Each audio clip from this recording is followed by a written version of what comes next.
Okay, welcome back. Good morning. So it's the 22nd day of October 2024. Welcome back to Good Morning Kenya.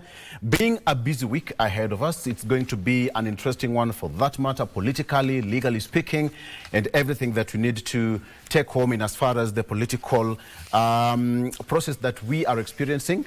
The Deputy President Rigathi Gachagua was yesterday summoned by the DCI to appear before the DCI to answer some of the allegations and queries that he raised over the weekend with regards to his food poisoning allegations. And that is why he is expected at the DCI this particular morning. Whether he's going to honor the summons to appear to record a statement is a matter of wait and see. Of course, this is something that is of national concern. And the DCI is planning to take up the matter with utmost speed. In the studio, I have got two gentlemen. We just want to take a look at what's really happening in the political arena. I have got Deputy Governor of Machakos County, Francis Mwangangi. Honorable Mheshimiwa, thank you so much for joining us. Karibu sana. Thank you. Asante sana. And Engineer Ruben Liala, who is a police expert and political commentator, also joining me on set. Ruben, karibu. Thank you. It's been 2 years, quite literally. Yes. Where have you been and why the silence? Oh, come on. You see, there's this bit of us being politicians. Yes. But inchi lazima ijengwe tu. Okay. So you've been busy building the nation? Yes, yes. Welcome. Adding votes in some quarters. Okay. And deducting some. Good to see you. Yes, thank you. Asante sana. DG, how was Mashujaa Day?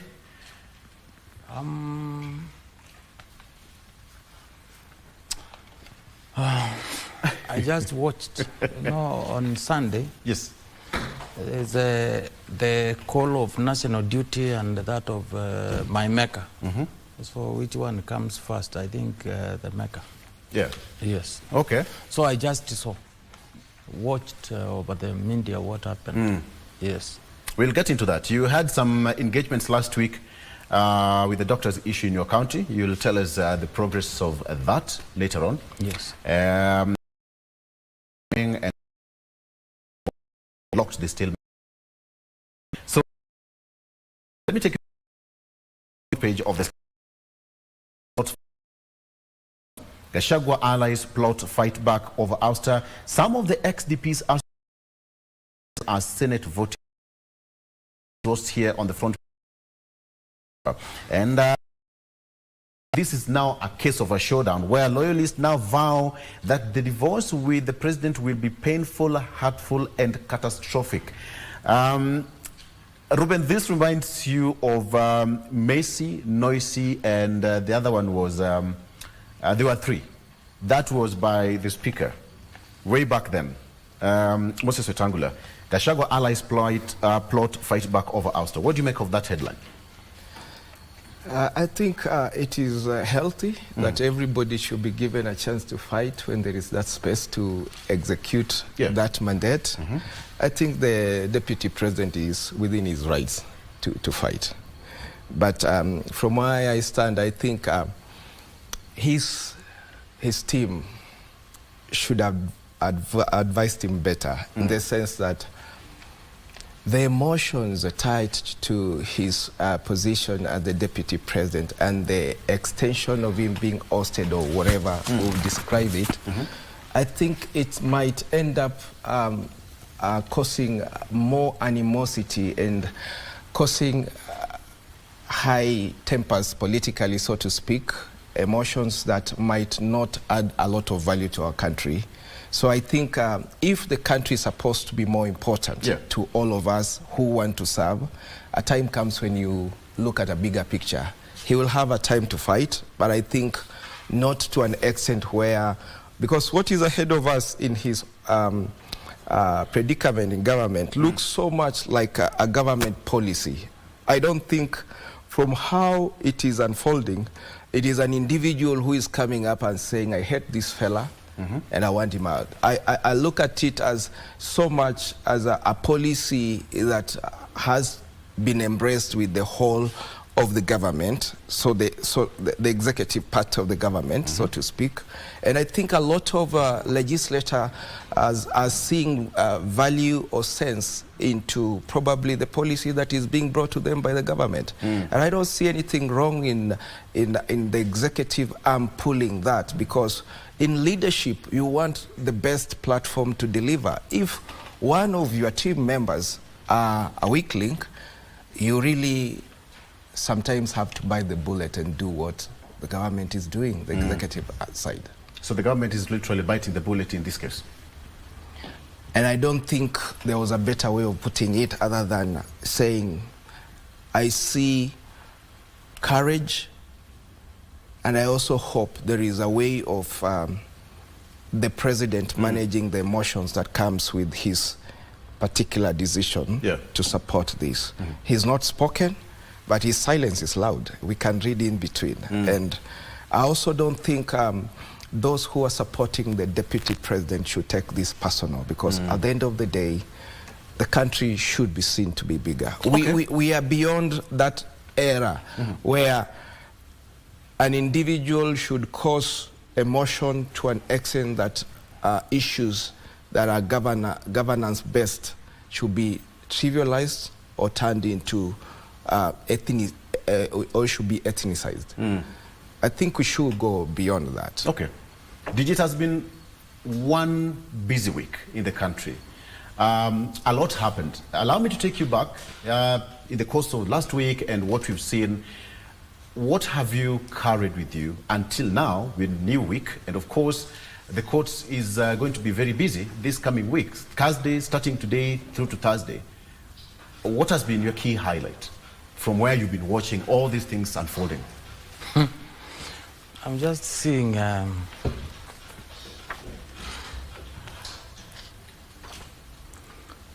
political leadership that is not appreciative to Kenyans, in my view. Okay.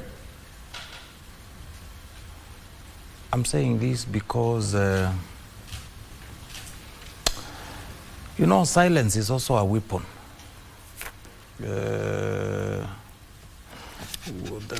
There's a process here that has gone through the two chambers of parliament. It is being challenged in court, and we allow that process to the end. But there are lessons, and why I've made the statement I've made, my opening statement. Because when you start talking of impeaching of a deputy president, is that the necessity for the country by now? That is a question. Is that why people have been going to streets? Is the issue of the impeachment going to transform this country in any way? Now we are past all that stage. So we allow, because we have thanks to the then president and his deputy, Kalonzo Musyoka, and the third president of the Republic, Mwai Kibaki. Thanks for this progressive constitution. Constitution that ensured fairness for the then President Uhuru's deputy. I hope the same constitution will protect everybody. Because personally, I do not understand why should we be talking of a sitting deputy president who is just walking around like anybody else. I think irrespective of what he might have done, and if there is anything that he did, I think it should be made public, and the due process of law being followed to ensure justice is done. So, to answer your question, I think there are some lessons we need to learn from all that has happened as far as this impeachment is concerned. We need to draw some lessons, and probably ensure in the future that maybe we don't go the same route. So, Victor, I think we are not getting our priority right as a country. It is as simple as that. All right. I'll come back to the discussion later on. On the front page of the Standard newspaper, politics versus the law. That is basically what you've just mentioned. We have got the law and politics on that hand. There must be a very thin line between the two, where now politics is concerned. And on the front page of the Daily Nation, how Treasury is abetting 437 billion shillings Adani secret deal. That is completely different from what we are discussing here. The Daily Nation giving the Adani deal the topmost reader, but the issue of Deputy President Rigathi Gachagua is also down here, saying that Gachagua raises a storm over cases. Let me come back and tackle this issue of the DCI. When you saw that invite, that Director of Criminal Investigation is inviting the Deputy President to appear at the DCI headquarters to record a statement regarding alleged assassination attempts. Ruben, how would you treat this in the first place? I'm just imagining. Paint for me a picture how this would be. Okay, just paint for me a picture. He's been invited, yes. Okay, go ahead. First, let me dig into what His Excellency has just put before us. Yes. My brother, if politics is part of leadership and all of us are in this politics, don't you think we need to get to a point where, as politicians, we need to realize that there is some freedom that we are exercising at the moment, that actually there are people who paid with their blood for us to enjoy it at the moment. And what I don't appreciate in our class of politicians is people have just failed to separate the freedom that comes with the new constitution or whatever platform we have at the moment, and the responsibility that should be attached to that freedom. There is no freedom without responsibility. If we cannot be responsible for that particular freedom that we are enjoying, we are going to kill it, we are going to destroy it. And it brings me to your question, my brother. I appreciate how the Deputy President has led and his achievement, and I know he's a man who probably I do not deserve to talk down to, but I think there is something that has gone terribly wrong with our leadership, in the sense that when we were growing up, when we were still in universities, there used to be a vetting process in this country. I know a few leaders who are very close to me who they pronounce themselves as vetted government officers. Where did this disappear to an extent that anybody can stand anywhere and say anything, even though that thing could be right? But there is a country to govern. If we are under oath, there must be us to take responsible of our offices and see how to sort problems. Because the fact that somebody is a deputy president, it doesn't mean that there are no thugs in this country. Some people will still try to rob him. Some people will try to... I mean, it's part of our community, and this happens. And I don't see why him as a deputy president cannot just be responsible enough to take this to the right channel. Because anything... He is responsible. He's taken all the cases to the court. No, that's not what I'm prescribing. The deputy president has an arm that is in charge of his security, so to say, before he was ousted. If this thing happened when he was still in office, he had all other avenues of handling it without causing the tribalic and all these animosities that we might have to face just because we love him. Yeah. There are some of us who really can take a bullet for him. It's like when you're telling me my father was trying to be killed by my neighbor. I would take issues with that neighbor regardless of whether it is within the law or not, because that describes me as a human being. I have emotions, and so whatever the deputy president is putting out there falls under the expectation of his office. Okay. Victor. Yes. I think engineering and politics could be apart. And sometimes we forget about the history of this country. I have a different opinion because all through, and I did not even want to be involved in older failed politics because they are failing. The issue of the safety of a sitting deputy president, no Kenyan knew until the kind of things happened when he was taken ill and got hospitalized. You saw there is a court order. That is the deputy president of the Republic of Kenya. If the current president resigns now, that is the person who will take over the reins of leadership in this country. Automatically, yes. So why would we treat him like a criminal?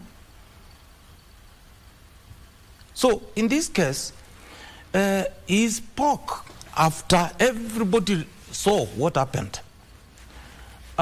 Secondly, when I'm saying engineering and politics could be apart, we know how many political or politically perceived assassinations before. We know since independence how many leaders we have lost mysteriously. And later you saw what was happening until we even lost a sitting foreign affairs minister. So somehow what the deputy president of the Republic of Kenya is raising, to me, I'm among the leaders who are saying, please, the investigative agencies get to the bottom of this and take action if there is any truth in them. So I think let's not joke around. This is a weighty matter. Yeah.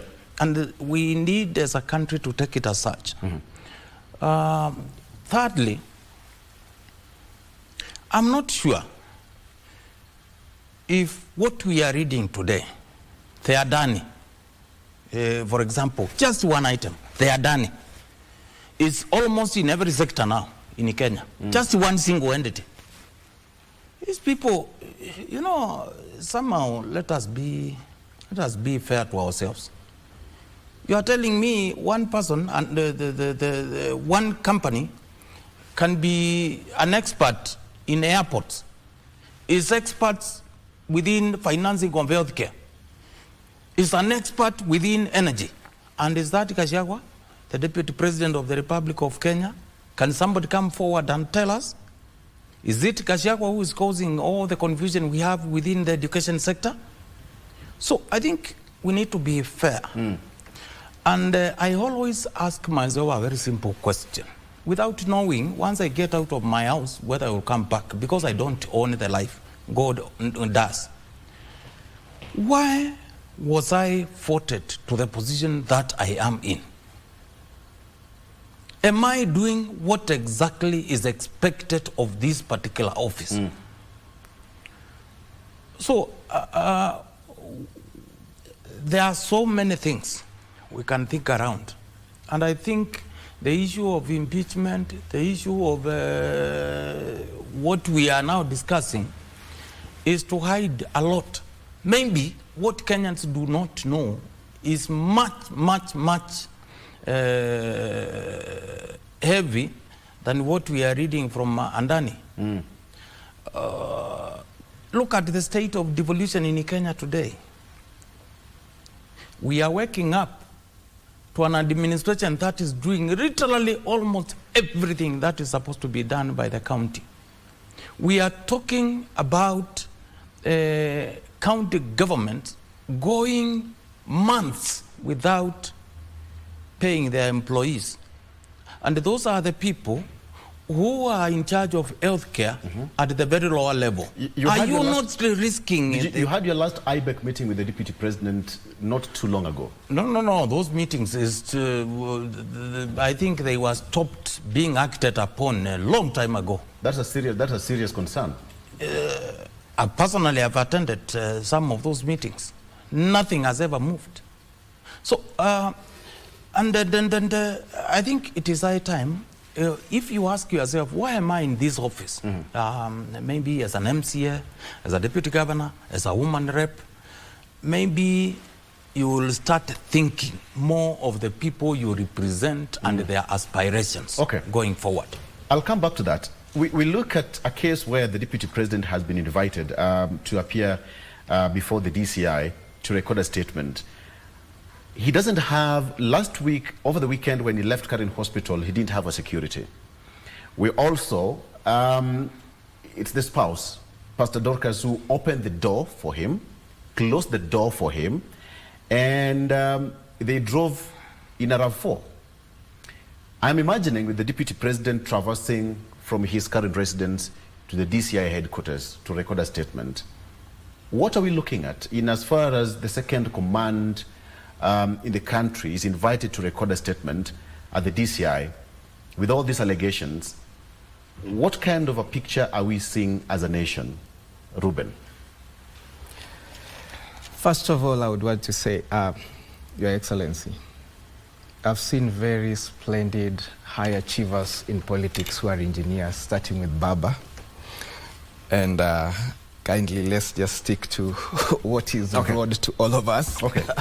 Now, to what is happening. I think he was just trying to differentiate between. I really appreciate. He wanted to pull your leg in a way, and which he did. He managed. With that reaction, he's achieved his intention. He's managed to pull your leg. Now, about what's happening to the second family, yes. I think that should sadden any logical mind in Kenya. I don't think it needed to take that direction. This has been a leader who has spent sleepless nights for her sake. Yeah.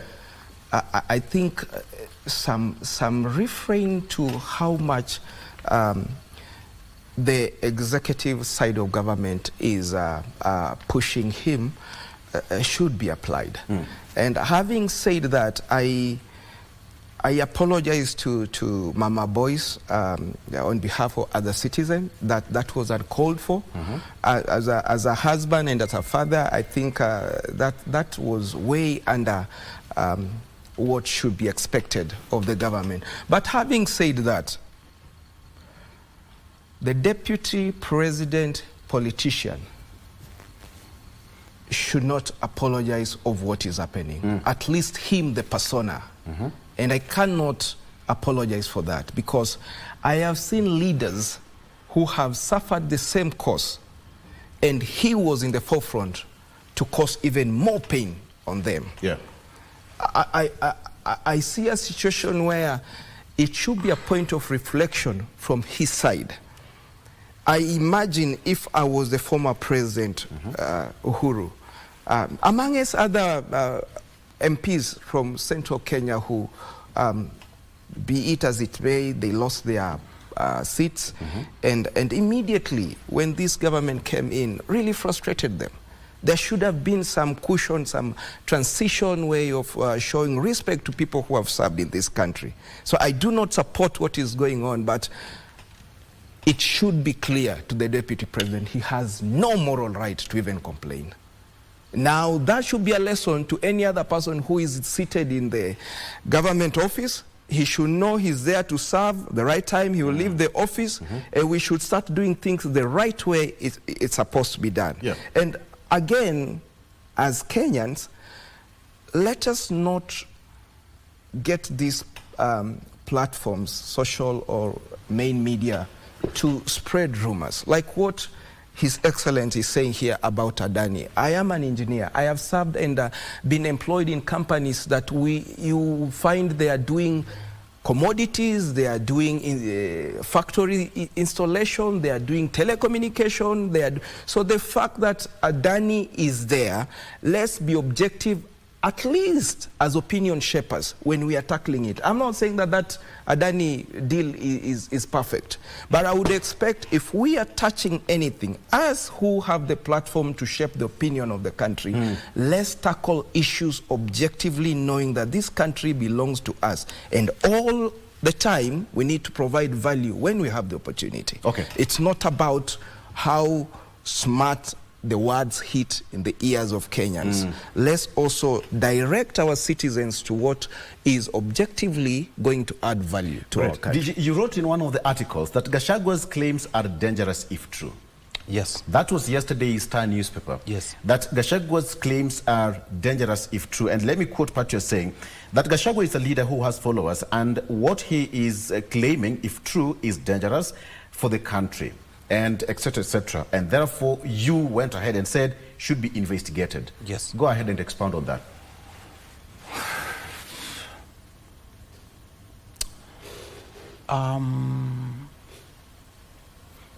These political positions are representative positions. Across Kenya, there are people who ideally would not have voted for this administration were it not for Gachagua. There are people who looked at the president and said, were it not for President William Ruto, I will not vote for this administration. Now, sometimes when you stand somewhere and start talking about heel of either of them, it is not them as a person you are targeting. Their followers are included, and you are annoying them so much to an extent.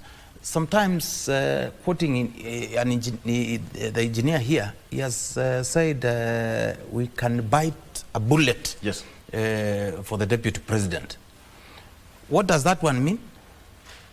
Anybody out there can interpret it in his or her own ways. So what I meant is we need to get to the depth of that, because that is a threat to statehood of Kenya. It's a threat to national cohesion. It's a threat to national peace. It's a threat to even investors in this country, because when you see a deputy president being treated the way he is being treated, and the government that is silent on what exactly has this particular leader done, then you have everything to get worried. As a country, somebody could be out there in Germany. In any case, Kenya is doing a lot to attract investors who will come in a country where politics seems to be that fragile and risk your billions of dollars in terms of investment to a country that is not stable politically. So I meant those claims need to be investigated, and I thank the internal security sector of this country for inviting the deputy president, although according to me, Director Amin, who is a career administrator, he should have known that is still a sitting deputy president. He should have sent his officers investigating to where he is. Let's show some respect. The same way we are handling everybody else, it should not be the same way we handle some officers. It is the question of an office, not an individual. So I think we need to realize that it is the rule of law, respect for human rights, that will take this country forward. Immediately out there, we are seeing like we respect none of them. Then it has a cost attached to it. And so far, this KK administration seems not to care much about the current and the future state of this country. If they were, they will not be doing some things before they start doing some of these things, they will definitely ask themselves, what is the impact of this? What are the consequences of this? Let me tell you, I belong to a wing of political wing that opposed this administration. But when I came here, I said, thank God. God has given us leadership that we need to pray for. Let me take a quick break. Support. Yes. You've raised a very good concern there. And that's the same question I asked. That what does this really show for a deputy president going to record a statement at the DCI headquarters where, I mean, he's raised the same question. It's about the office, not an individual. What does that really show? Let's take a break. And DG, when you are elected as a deputy governor of Machakos, you are elected as a pair with your governor, with your boss. So what happens in this case? There's something that I want to interrogate with that. Stay with us. Don't go away. We'll be right back.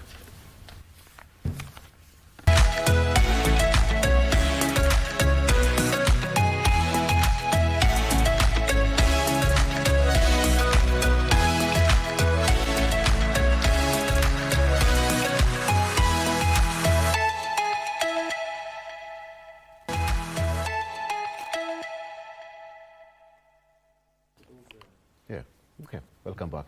All right, so let's continue this. Allow me to take you back to this question. DJ, I'll come back to you because you are still on point of order.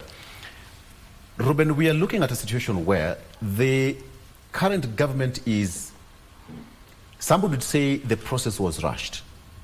Yes, there's no timeline, but some people would argue that the way the process was handled is suspicious, but there is no problem to that. Let me ask you, what do you really think would happen if, or what is your projection in as far as the cases are concerned? Remember last week when the deputy president went to court, the court said, you know what, we're not going to handle this. Let Parliament and Senate do their work. When it comes to us, we will handle it. We are seeing a clear separation of powers in all these institutions. Even the executive is not talking right now. Parliament has done its role. What are you looking at in as far as the Constitution is concerned? Thank you. Let me say this. In my opinion, this does not look like an individual hatred within the ranks of executive. If it were, I know leaders around the president are also wise. Arbitration of some sort will be taking place. I think this screams aloud as a policy within the ruling party, within the government. It's not just about the president. However much somebody would want to paint this as an individual decision. Yes, there is a part that the president has played, but I can tell you from the way it has painted itself, this is not a single man battle against his brother. It's not. It is beyond that. And if you open your eyes, you can see it is not, so to quote, a beef between two gentlemen. This is very much policy based. And I want us to also acknowledge that there is the political side of you being a president, but there is also the chief executive role of the president to a country, which demands that his policies and programs must keep on running. So if it gets to a point as an executive that somebody has to be out of the payroll for the policies to continue, and the majority within the ranks of the decision making in that particular organization are of the opinion that this will give us more result, then you do exactly that. So I say the president has shown courage to pull this move, but I hope he's also concerned about the emotion. He's not spoken ever since. He's not spoken, but he's the CEO. And I am giving him the lateral and the benefit of doubt, because in leadership, my brother, sometimes you have to go for very rare decisions. You go for decisions that you yourself, if you are alone in a closet, you don't want to do it. but you have to do it. And this is what the president is doing. If he's quiet, then he's already supporting the office of the deputy president. But if we are supposed to look at the whole scenario for what it is, let us not bring this to a petty quarrel between two gentlemen. There is a government which, quote unquote, was named a company. So this company has to bring in results. And they have now a very short period to do it. If you get to a point and you realize the only way for me to get... Is realizing the result? Wanjiku can only realize result if the leader they appointed is courageous enough to make decisions that will give him result. Okay. But if that leader fails to make that result, the right time to do the check with Wanjiku, he will not score well. So it's not about now what Wanjiku is saying, it's about what the CEO told Wanjiku when he was asking for that seat. And so I think whatever President Uhuru was asking of us in 2013, and we didn't give him, and whatever he kept on asking the government and the citizen to give him in 2018, and we still didn't give him, is exactly what we now need to stand and give this government, because we are in this ship. What it is not about who is smart. What is that exactly? The support to get results. If you are a father in a home, and I'm not saying this because I supported the president, I'm saying this because I owe him the support to get the result. If I am a father and I pay school fees, I do everything. Wanjiku is supporting the government by paying taxes. That is the minimum and the maximum. Believe you me, my brother, to support the government. Believe you me, my brother, the first year of this government went because of 50% of us not accepting. And then there was demonstration. The second year comes, there is again demonstration. Now, I am looking at a situation where Kenyans, the government might not be right, but can we check them in a way that we are also supporting them for us to get the right result? Okay. It is not about just stamping anymore. We are going to lose the opportunity. I want to raise that question because, DG, again in your article you said, let me quote you, if you listen to what Kenyans are saying, even in social media, I can tell you that if today there were to be elections, this government will be voted out by the people, end of quote. Based on what he's saying, Wanjiku is doing what Wanjiku is supposed to do, to pay taxes. But again, you're saying that this government will be voted out by the same people. That's very true, and overwhelmingly, by the way. Overwhelmingly. Remember, the food basket part of the country was that is being unfair. No. Just to wait, I quantify myself. Go ahead. The food. The historically known the food basket of this country, we know. Under this administration, UDA Kenya Kwanza administration, they supplied them with fake fertilizer, threatening the security of this country and the country's food security. Number two, what is happening now? We, as a country, we voted for two brothers who are very much into each other.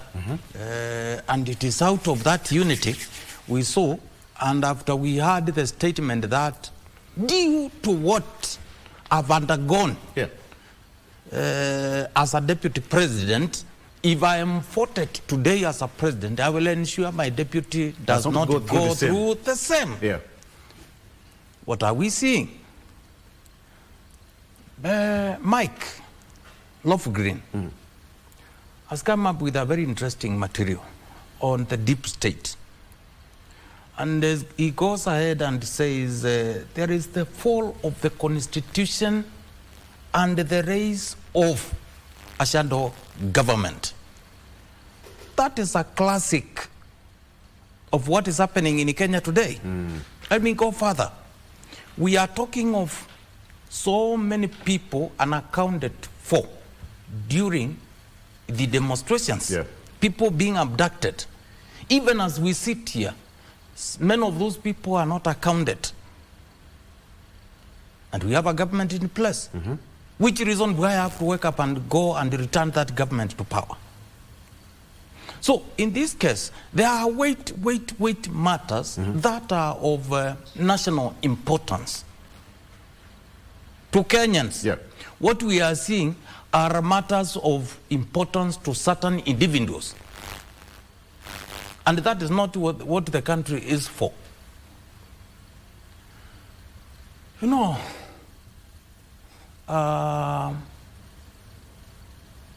we must respect institutions. As a country, in my own view, where we are talking of a strong state building, we need also to ensure there is respect for rule of law. Strong institutions as opposed to strong personalities. Yeah. We have been hearing, huyu tutakula hii sikukuu akiwa nyumbani kama raia. Okay?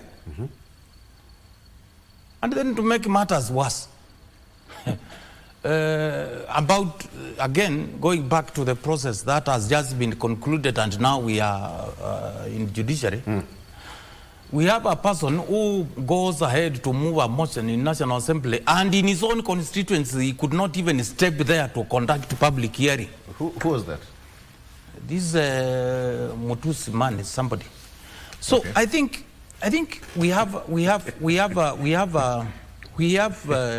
a country and a leadership that Boni must be in Machakos County. No. That is in Makueni County. Makueni. Okay.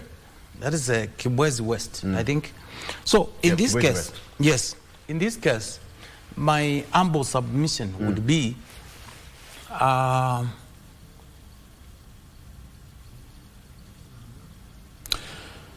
we must, as a government, it is no longer, we have a government of Kenya now, and they have trust issues with the Kenyans. During this impeachment process, there is something very famous. That is, Kuva dereva, Kuva makanga, Kuva mechanic, Kuva turn boy. Even Abiria right now is in the mix. What did that one mean? It is not you, it is not me, it is not him, it is not Kenyans. That thing was very popular. In fact, it found itself even into the debate in Parliament. What does that one tell you about the trust, the public trust of the people who govern them, of the people who lead them? So out of that, please, we need to work on this because we have a given period of time. I have a different opinion again with the good engineer here about the past 2 years. He is trying to justify failures and why the government should be given more time, why the government, Kenyans should continue trusting it. We have had war elsewhere, serious war. Like an example is what is happening in Israel, Gaza, Israel, Lebanon. We have seen within Israel itself, Israelis, be specific. We want a new administration, we want a new prime minister. And they come out in thousands. Has the government abducted, assassinated the citizens? So, as much as there were demonstrations, Kenyans continued doing their civic duty of paying taxes to the government. It is not a reason, the demonstrations in this country should not be a reason why anyone should think of, no, I did not do this because of this. No, that is an excuse. And I remind you to the words of Richard Nixon in 1974. For viewers who might not be knowing what I'm talking about, Richard Nixon was one-time president of the United States, and so far only president that was successfully removed from office. Richard Nixon was faring so well in his re-election bid, but his closely associated associates saw it fit to go and broke and install some listening gadgets into the office of the Democratic National Leadership at the Watergate. So he went ahead and got elected overwhelmingly. But again, Richard Nixon was one of the most famous leaders then. He needed not to do that stupid thing. Okay. So what happened? So to cut story short, he went ahead and he was impeached by the Congress, and the Senate told him, we will not stand by you. If you have all along been telling us you did not do this and it comes out you did. All right. So he resigned. During his resigning moment, this is what he said. He said, I, as the President of the United States of America, I will not judge or look into the excesses of the juniors I appointed anywhere. In an organization, the man or woman at the top bears the responsibility, and therefore that responsibility lies here. And that brings me to the next question, of which I will ask you. If you are elected, the moment you're elected together with the governor, you're elected as a pair. Yes. What happens? Is it the same scenario with what is happening with the deputy president and the president? That one you will answer shortly as we finalize. But then, come back to you, Ruben. We look at a situation where now it's now the issue of the judiciary, the executive, and now the legislature. All these three arms of government are now being on the spotlight this particular week. But the most important one is the judiciary. Without going into the substantive, cases before the court, what do you see this week? In answering you, I would say this statement that is coming from my brother, I think this is why I mentioned we need to have some responsibility to our freedom. When my brother says political leadership that we have ain't concerned of the citizen, then you wonder, where is politics in it? Because with politics, numbers must be associated to it. And so there is no way this government would be in power and have no concern to the citizen. So what I'm trying to put here is, it is right to actually mention of the loopholes that exist currently in the leadership and governance. Okay. But it is not good to make it like a blanket judgment to all offices. Yeah, there are men and women in this country who are not sleeping for me and my brother to just sit here comfortably, courtesy of this government. I'm not saying that it should be a token to me for them to do that, but I'm saying we need to get to a point where we also appreciate the little that comes with all this. Now, going to whatever is happening in our country today in relationship to the predicaments that our deputy president has found himself, I believe in justice. I concur to the route that he has taken. I also support his desire to speak out, because this enriches our democracy. Should this process come to pass again, there is history that we can refer to, which is actually playing out very well, according to me. I also would say that the difference in what, and sorry to bring this in, the difference into what and how the deputy president is handling this is more valuable, adding more hope to our system than what initially we were doing when we were demonstrating and we are saying that the legislator is wrong, the judiciary is wrong, the executive is wrong. So then you ask yourself, some of us who have been in this field and the streets and fought, and because when we were students, we were even being arrested for no reason, just by virtue of you being out, you'll be picked. And so there is what the current generation does not appreciate, that some of us didn't have the latitude to enjoy the type of freedom that exists today. So I want to put it this way. I actually encourage the deputy president to go the way he's going, because then there is hope to our judiciary system. What do you foresee? I foresee a situation where, based on the grounds that will be brought before the judiciary, the right judgment will be made. And whichever way it goes, I'm happy for our country, because then... You're a Kenyan. What is your opinion? What is your direct opinion? Are you asking me what I would want to happen? Yes. I mean, I'm not a player into that view. Okay. Whatever. But I'm happy for my deputy president. I want to ask you this, DJ, because I think we only have like 2 minutes. So what happens? The case of impeachment between the president and the deputy president, and now we have the governor and the deputy governor. What happens in this situation? In this case, for example, if there is a probe between you and your boss, of which there is none, what happens? What would happen in this case?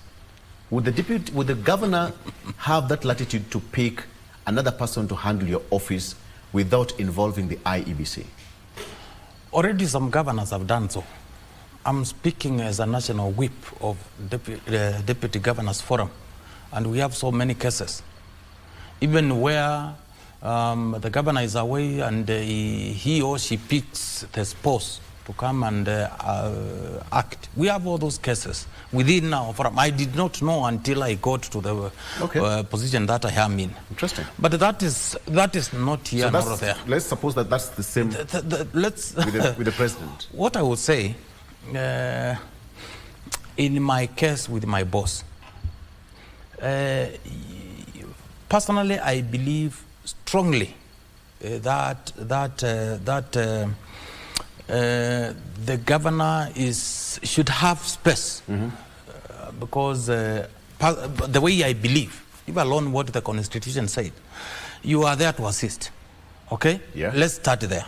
Number two, you need to work to ensure the relationship between you and your boss is cordial, despite all of you being politicians.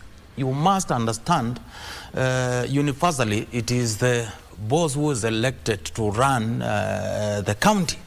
That is according to me. And if you realize that, you will allow somebody space to implement his or her policies. Yes. Sometimes if you have something, question it in private. Don't just go in public. Like if you have realized, whenever I appear in any forum, I avoid talking about Machakos County as a county, because there is a spokesperson who is supposed to deal, and unless expressively we have discussed and we are in agreement, go and sort out this. That's a very good example. So in this case, you must also invest in terms of time to understand the kind of boss that you have. What does he or she like? So that you don't your interest and that of us clash, because if they clash, you will end up to the case where we are now as a country. So the relationship between you and your boss is okay? Yeah, very much okay. Thank you. Because already we are out of time. Ruben, thank you. Issue last week with the doctors. Did you solve it out? Yes or no? In your county? It is. We are in the process. In the process. Tail end. Very good. Actually, I'm saying so because there were cadres who had gone on strike. Okay. Majority of them have gone back.